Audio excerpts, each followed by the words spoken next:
Assalamualaikum warahmatullahi wabarakatuh. Waalaikumsalam warahmatullahi wabarakatuh. Bapak dan Ibu guru hebat, pada kesempatan kali ini saya Taufik Nugroho dari SD Negeri 2 Besuki akan melaksanakan supervisi akademik kepada teman sejawat. Dalam supervisi akademik kepada Ibu Guru Latifatul Maisaro, guru kelas 2 di SD Negeri 2 Besuki. Supervisi akademik itu ada 3 tahap. Yang pertama, pra-observasi. Yang kedua, observasi. Dan yang terakhir, pasca observasi. Untuk tahap yang pertama, saya akan melakukan pra-observasi kepada Ibu Latifatul Maisaro. Kepada Ibu Latifatul Maisaro, apakah sudah siap? Insya Allah siap. Baik, di sini saya ada tugas untuk melakukan supervisi akademik kepada Ibu. Saya mau minta waktunya sebentar terkait dengan pra-observasi. Nah, untuk pra-observasi itu dilakukan sebelum Ibu akan melakukan pembelajaran. Nah, di sini saya akan menanyakan ada beberapa pertanyaan Ibu. Nanti bisa Ibu jawab semampunya Ibu. Untuk yang pertama, nah, pada tahap pra-observasi ini yang diharapkan Ibu nantinya itu yang seperti apa? Yang saya harapkan setelah adanya kegiatan supervisi pembelajaran ini, yaitu tentang observasi maupun pasca observasi, adalah kita dapat berbincang-bincang, dapat sharing-sharing pengalaman, dapat bertukar pendapat, sehingga nantinya pembelajaran di kelas saya nanti yang akan saya lakukan dapat menjadi lebih baik lagi dan meningkat lagi, sehingga menjadi siswa-siswi yang bisa berprestasi. Baik, intinya bisa menambah ilmu, entah itu ada kekurangan, bisa bertanya supaya kekurangan itu bisa tertutupi. Kemudian selanjutnya untuk praktek kali ini Ibu mau mengambil materi apa ya Bu? Untuk pembelajaran besok, insya Allah nanti saya mau mengambil materi tema 8 tahap 1. Tapi di sini ada 3 pelajaran, yang pertama matematika, ada bahasa Indonesia dan SPDP. Kemudian tujuan pembelajarannya apa saja kira-kira Bu? Mengenai tujuan pembelajaran, karena mengingat tadi pembelajarannya ada 3 pelajaran, jadi saya mengambil 3 tujuan pembelajaran. Yang pertama yaitu siswa dapat membaca dan menentukan tanda waktu yang ditunjukkan oleh jam-jam dengan tepat dan benar. Kemudian siswa juga dapat menulis kalimat yang baik dan benar terkait penggunaan dengan huruf kapital yang baik dan benar. Kemudian yang ketiga, nanti siswa bisa menyanyikan lagu dengan memperhatikan tekanan dan intonasi yang baik dan benar. Berarti tujuan pembelajaran itu mencakup tentang pelajaran yang ada di tema 8 itu ya Bu. Terus untuk persiapannya yang sudah dilakukan untuk pembelajaran besok apa saja ya Bu? Sejauh ini yang sudah saya siapkan yaitu seperti menyiapkan perangkat pembelajaran baik RPP, media, LKPD, dan evaluasi. Kemudian apakah masih ada materi yang menurut Ibu itu dianggap sulit dalam memahamkan kepada peserta didik? Sebenarnya untuk materi ini kan kembali lagi kepada di kelas saya ini kan siswanya beragam. Jadi ada yang menganggap suatu materi misalkan materi matematika atau bahasa Indonesia atau SBDP bagi siswa yang mempunyai pengalaman atau pemahamannya lebih cepat dianggap mudah. Ada juga sebagian yang misalkan kalau anak itu lemah menganggap materi itu sulit, sehingga tingkat kesulitannya itu menganggap siswa yang masih setara lemah seperti ini. Jadi masih ada yang belum bisa, ada yang sudah bisa. Nah itu tinggal mempraktekkan, membagi kepada yang bisa itu di tingkat kesulitannya seperti apa, dan yang belum itu dibedakan begitu ya Bu. Nah kemudian strategi atau model pembelajaran, ada metode pembelajaran yang akan digunakan terkait dengan materi yang akan diambil besok itu bagaimana? karena tadi murid saya beragam, di sini besok saya akan membagi anak menjadi beberapa kelompok, di mana ada kelompok yang di situ anggotanya adalah orang-orang yang anak-anak yang pemahamannya cepat atau mudah paham.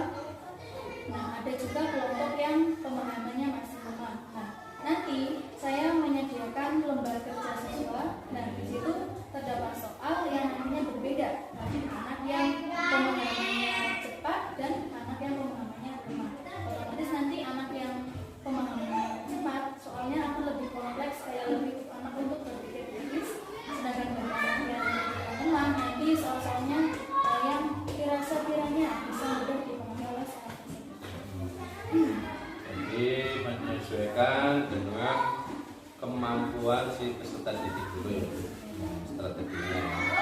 Kemudian bantuan yang akan diberikan nantinya kan ada yang masih lemah ya Bu. Nah, itu mau bantuan yang seperti apa ya Bu yang akan diberikan kepada kami tersebut? Berkaitan dengan strategi yang tadi saya besok melakukan, kan anak dibagi menjadi beberapa kelompok. Nah, di situ saya mengawasi lebih intens kepada anak yang pemahamannya lemah. Misalkan saya berkeliling mengawasi, karena anak sering bertanya, Bu, ini sulit, Bu, ini bagaimana ya? Padahal sebelumnya sudah dijelaskan. Terus di dalam kelas saya juga ada anak yang dalam hal ini pasti dalam artian kalau misalkan ini anak kelas 2 ya Pak. Ya. Jadi misalkan terkait kayak alat tulis, misalkan pensil, anak-anak misalnya disuruh nulis, ada satu anak atau dua anak yang tidak nulis. Ketika saya tanya kenapa nggak nulis, ternyata pensilnya entah itu patah atau hilang, tapi si anak tidak mau menyampaikan kepada guru atau bertanya kepada teman siapa yang punya pensil dua, atau misalkan menjelaskan atau gimana. Jadi harus saya bertanya dulu, jadi saya harus yang aktif karena anaknya memang pasif. Jadi harus saya yang kontrol, mengecek demi kelancaran belajar siswa. Mungkin kalau karakter peserta didik pasif itu terkadang berangkat dari lingkungan rumah dulu. Jadi kalau di rumah anak itu masih, nah mungkin peran orang tua di situ itu belum maksimal sehingga terbawa sampai ke sekolahan. Nah, itu bisa menjadi apa ya? Kerja keras guru supaya anak yang pasif itu bisa menjadi aktif dan semangat dalam belajar. Selanjutnya, hal yang masih menurut Ibu kurang atau belum dipersiapkan untuk pelaksanaan besok itu apa saja Bu? Sejauh ini masih dalam proses persiapan ya Pak. Ya. Ada beberapa perangkat pembelajaran yang memang sudah saya selesaikan, ada juga yang masih proses untuk diselesaikan. Yang masih proses itu berarti kira-kira mau dikerjakannya kapan ya? Insya Allah nanti Pak, setelah ini nanti saya persiapkan, ya besok pembelajaran dapat berlangsung dengan lancar. Untuk berarti nanti Ibu. Yes, Nah, baik. kemudian untuk menyelesaikannya kira-kira Ibu itu perlu bantuan siapa Ibu? Tentunya di sini saya memerlukan bantuan kepada anak-anak atau teman-teman sejawat, baik dari Pak Taufik sebagai guru penggerak dan yang lebih senior dibandingkan saya. Kira-kira yang bisa diberikan itu bantuan yang seperti apa ya Bu dalam mengembangkan hal tersebut? Terkait area pengembangan yang ingin saya kembangkan, di sini ada dua, yaitu intelektual dari saya pribadi dan yang kedua adalah sosial dan emosional. Berkaitan dengan intelektual saya ingin mengembangkan keterampilan atau kreativitas saya sebagai guru agar bisa memahamkan atau lebih memahamkan kepada siswa terkait materi yang telah saya sampaikan. Kemudian terkait sosial emosional, saya kepengen mengembangkan misalkan si anak pada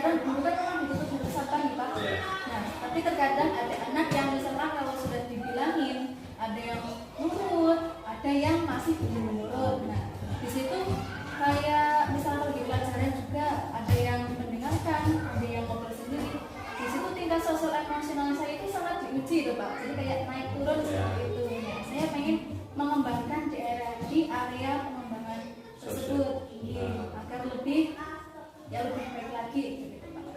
Nah, terkait tadi yang akan diambil bukan tentang intelektual dan juga pengembangan sosial emosional ya Bu. Nah, strateginya itu mau seperti apa untuk mencapai hal tersebut? Ya, tentunya saya harus lebih mempersiapkan lagi perangkat pembelajaran yang saya lakukan untuk nanti proses pembelajaran agar dapat menjadi lebih baik lagi dan siswa bisa nyaman belajar, bisa paham terhadap Mudah-mudahan besok dalam praktek pembelajarannya Ibu tidak ada kendala dan semua siswa bisa semangat dalam mengikutinya dan juga mampu menyerap materi yang akan diajarkan oleh Ibu. Sekali lagi saya mengucapkan terima kasih atas wawancara terkait dengan pra observasi yang dilakukan pada hari ini Ibu. Sampai ketemu lagi besok ya Bu.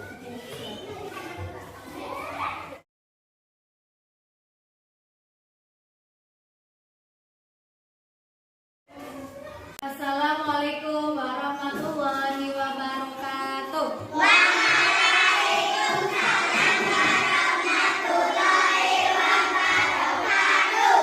Untuk mengawali pembelajaran pada pagi hari ini, mari kita berdoa terlebih dahulu bersama-sama.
Alhamdulillah kita bisa bertemu lagi pada hari ini. Gimana kabarnya hari ini, sehat? Sudah sarapan?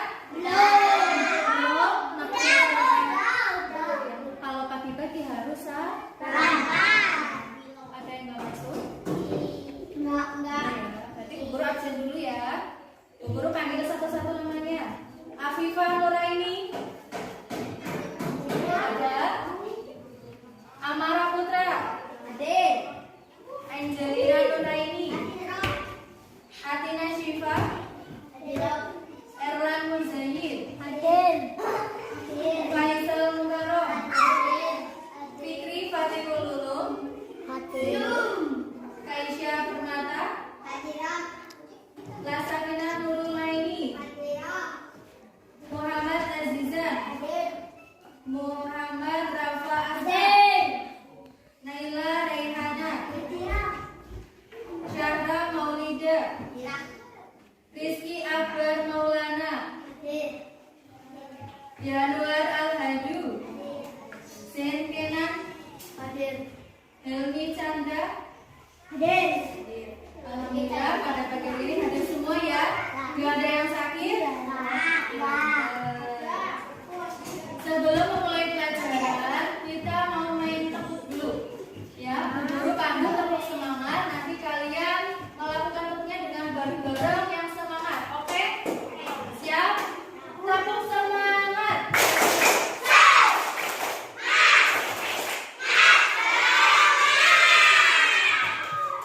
Udah semangat pada pagi hari ini? Kira-kira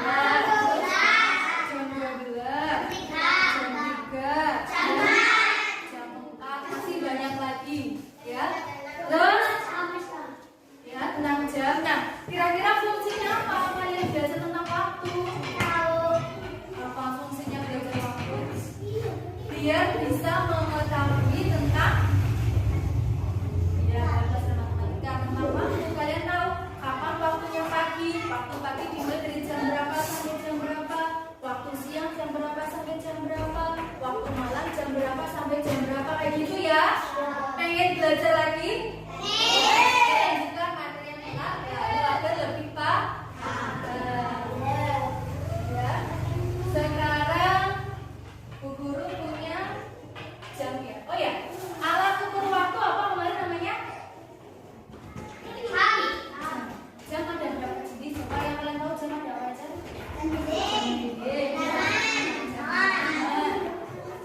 Yang buat alarm bangun tidur yang bunyi kring gitu jam apa? Jam P. Iya enggak? Ya, coba sekarang Bu Guru punya gambar jam.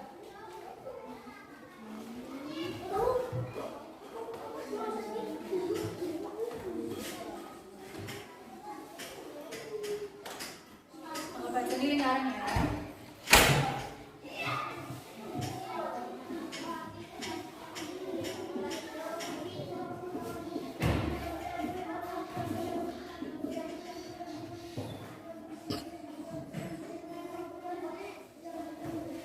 Gambar apa tadi? Gambar jam. Nah, pada gambar jam ini ada punya jarum jam. Iya apa enggak?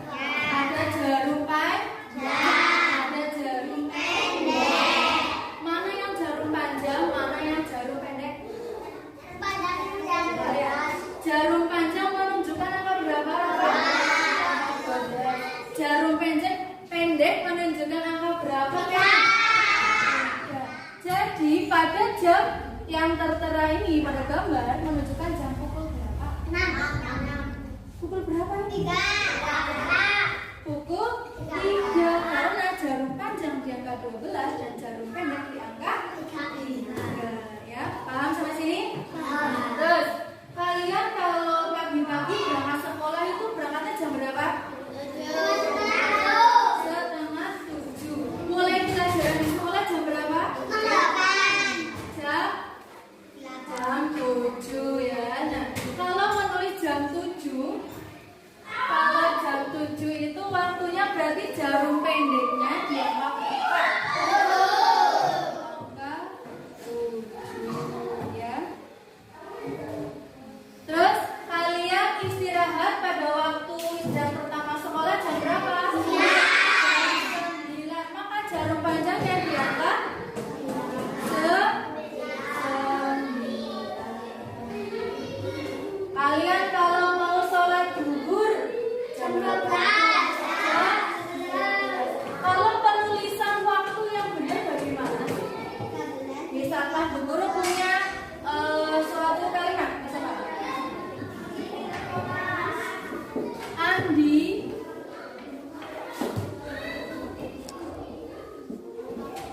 belajar pukul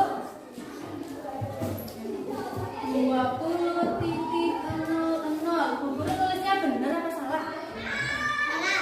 Salah. Yang benar gimana? Ini jam belajar malam. Jam belajar malam itu benar apa enggak? Salah. Yang benar gimana, Mbak Syafra? Yang benar gimana? 02.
gambar jarum cantik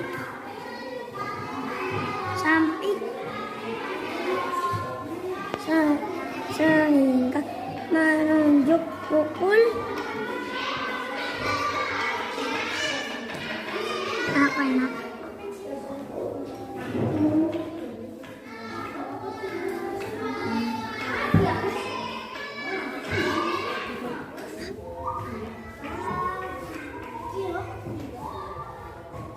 Mereka bawa dubuk sana.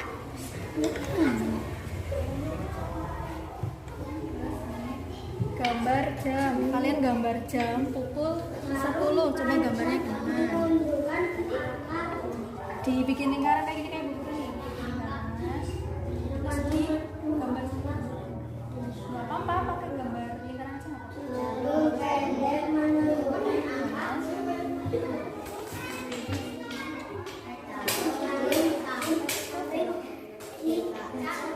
Ya, terus dibikin jam.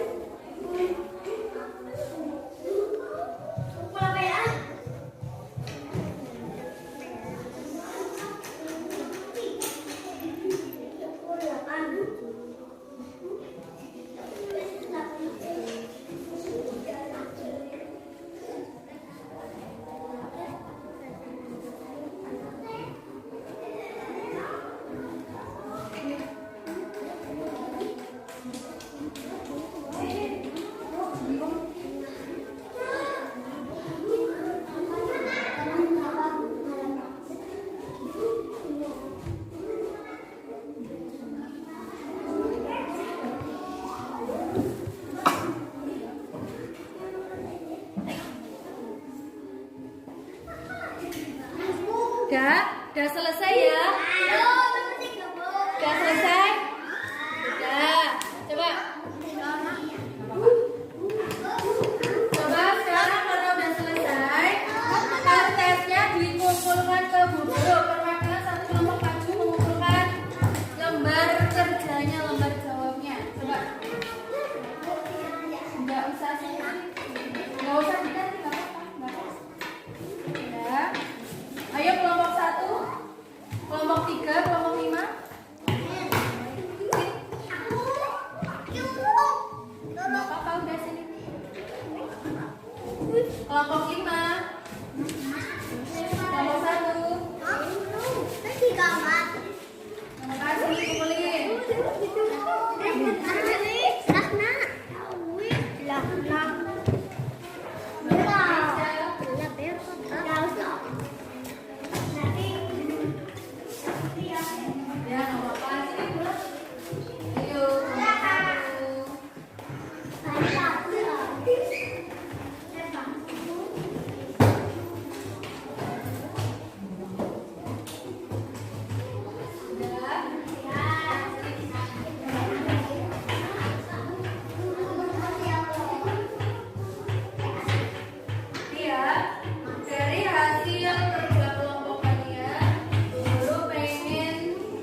Ya enggak? Masuk sekolahnya jam berapa? Tidurnya jam berapa? Iya enggak? Coba bayangkan kalian kalau nggak tahu waktu, nggak tahu jam. Bu, itu jam berapa sih? Kalian bingung sendiri, nggak tahu jam. Iya enggak? Biasanya kalian tanya-tanya istilah jam berapa, padahal ada jam dinding. Tapi kalian nggak bisa membaca jamnya. Yang rugi siapa? Diri. Makanya setelah kita mempelajari tentang waktu atau jam, diharapkan kalian bisa memanage waktu. Tahu manage waktu enggak? Kapan waktunya belajar, kapan waktunya mengalir, kapan waktunya tidur, kapan waktunya sholat, kapan waktunya ngaji, kapan waktunya membantu orang tua. Paham ya sampai sini? Ya. Untuk pembelajaran pada pagi hari ini, Guru akhiri ya. Ada pertanyaan apa enggak? Guru tidak ada pertanyaan. Guru akhiri. Terima kasih. Terus ketua kelasnya Mas Rafa dipimpin berdoa.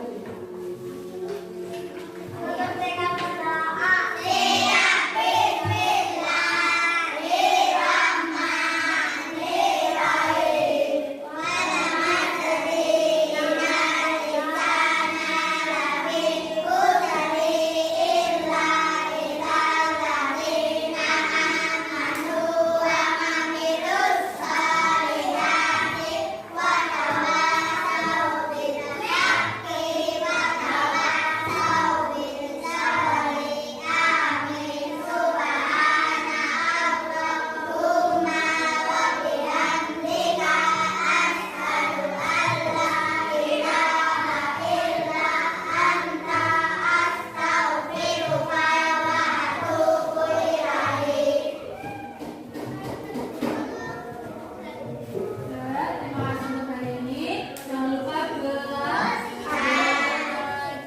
ya. Kalau lagi berdoa, fokus berdoa ya. Siap? Ibu akhiri, terima kasih. Wassalamualaikum warahmatullahi wabarakatuh.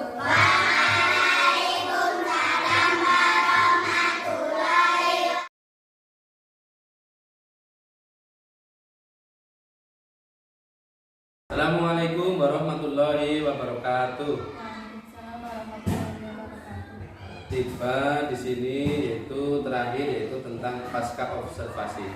Di sini saya akan menanyakan beberapa pertanyaan terkait dengan observasi tentang pembelajaran yang Ibu Latifah sudah lakukan kemarin, Ibu. Untuk pertanyaan yang pertama, setelah melakukan pembelajaran kemarin, itu kira-kira perasaannya Ibu itu bagaimana? Ya. Setelah kemarin saya melakukan pembelajaran, alhamdulillah saya merasa senang karena siswa di kelas 2 itu pada saat pembelajaran mereka aktif, kemudian bisa dikondisikan, kemudian materi yang saya sampaikan dapat tersampaikan dengan baik seperti itu. Sudah plong, sudah senang ya Bu. Siswa sudah terlihat aktif, semangat ya. Kemudian hal baik apa yang sudah Ibu dapatkan dari pembelajaran kemarin? Ya, tentunya saya lebih mendapatkan pengalaman, nih Pak. Pengalaman terkait pembelajaran, kemudian nantinya pembelajaran seperti apa yang harus saya lakukan agar kedepannya bisa lebih baik lagi seperti itu. Jadi lebih bisa menyesuaikan dengan minat belajar siswanya ya Bu. Kemudian kalau ada hal baik berarti ada hal yang perlu diperbaiki ya Bu. Hal yang perlu diperbaiki untuk pembelajaran berikutnya itu yang seperti apa Bu? Dari pengalaman kemarin saya mengajar, menurut saya pribadi, hal yang perlu saya perbaiki dalam proses pembelajaran yaitu yang pertama, saya kurang menekankan tujuan pembelajaran terkait dengan kehidupan sehari-hari siswa itu sendiri. Kemudian kedepannya saya ingin lebih mengembangkan atau lebih mempersiapkan pembelajaran yang akan saya lakukan agar pembelajaran dapat lebih kreatif, inovatif, menarik, dan lain sebagainya agar nanti siswa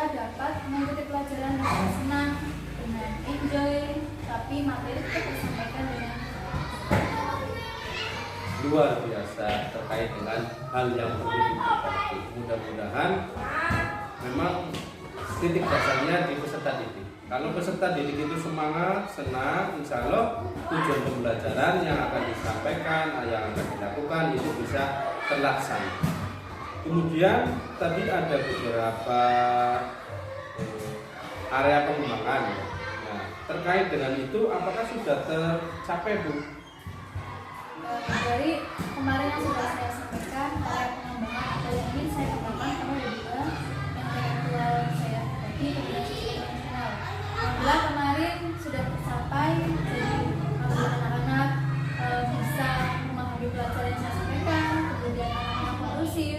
Jadi pelajaran pada hari kemarin berjalan dengan lancar. Kira-kira dari pembelajaran yang sudah Ibu lakukan itu sudah berapa persen? Dari yang saya rasakan ya Pak, Ya. pembelajaran sudah berjalan 85%. Nah, kira-kira kekurangan dari itu Ibu itu mau memperbaiki, menambahkan itu seperti apa? Dari kekurangan-kekurangan yang ada, saya akan memperbaiki baik dari segi media pembelajaran, kemudian terkait HPD saya dibuat lebih bervariasi atau bermacam-macam disesuaikan dengan minat belajar peserta didik, kemudian dari penggunaan benda-benda konkret agar siswa lebih paham terkait materi yang diajarkan. Oke, ini satu lagi ya Bu. Rencana tindak lanjutnya ini mau seperti apa, Bu? Rencananya kembali lagi tadi Pak, saya akan memperbaiki apa yang sudah menjadi kekurangan saya pada saat kemarin, pelajaran, KPP, kemudian dari mempersiapkan diri saya sendiri, persiapan siswa, seperti itu.